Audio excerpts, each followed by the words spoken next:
So, picture this. It's midnight. And because I clearly hate myself, I decide to take the subway home instead of grabbing an Uber. Normal city logic, right? Except there's one problem. My city doesn't even have a subway. Yet here I am standing at the top of some grimy stairwell that looks like it was ripped straight out of a 1980s horror movie.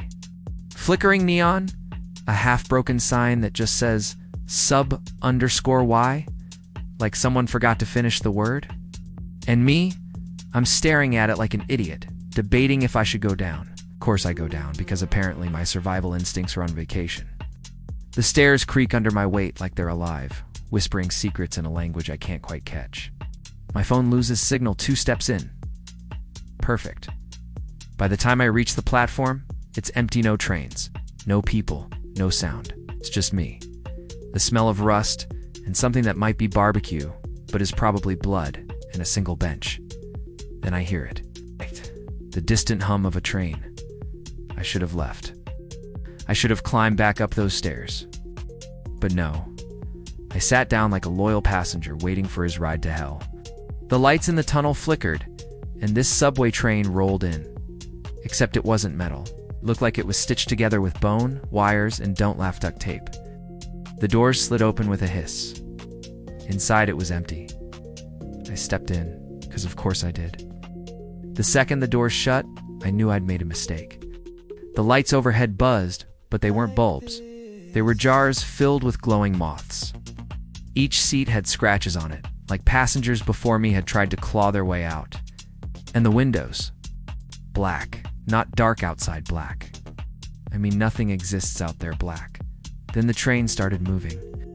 I sat stiff as a corpse while the carriage swayed. That's when I noticed him.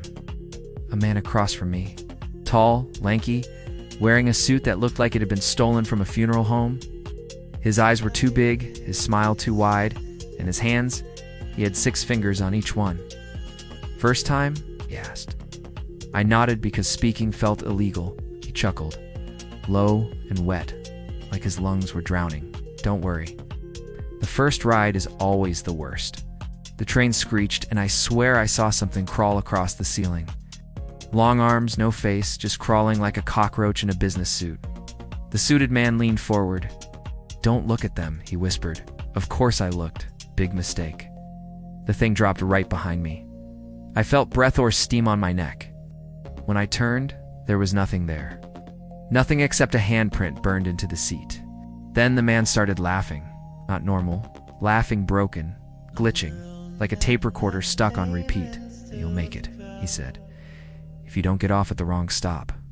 Wrong stop? Excuse me. The train slowed, and the doors opened.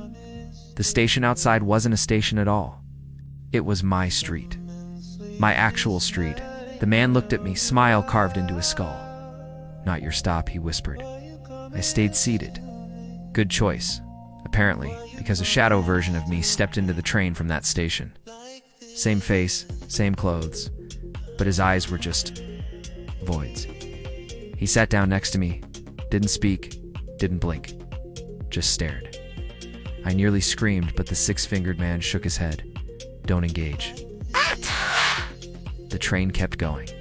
Stations blurred past. Some looked like hospitals, some like burning churches. One looked like my kindergarten classroom. Each time the doors opened, another shadow version of me got on. By the third one, I had a whole army of mez, all staring, silent, some twitching like broken mannequins. Finally, the man stood. This is my stop. Wait, I croaked. My first word in forever. When's mine? He leaned down, his breath colder than the grave. When the train decides, he stepped off into a station filled with rows of coffins. The doors closed. The train roared. And then blackout. When I woke up, I was sitting on my bed, clothes damp with sweat, shoes still on. My phone buzzed with a notification. Next train, 12:03 a.m. Don't be late. And here's the thing. I checked the clock. It was 11:57. So, yeah, wish me luck.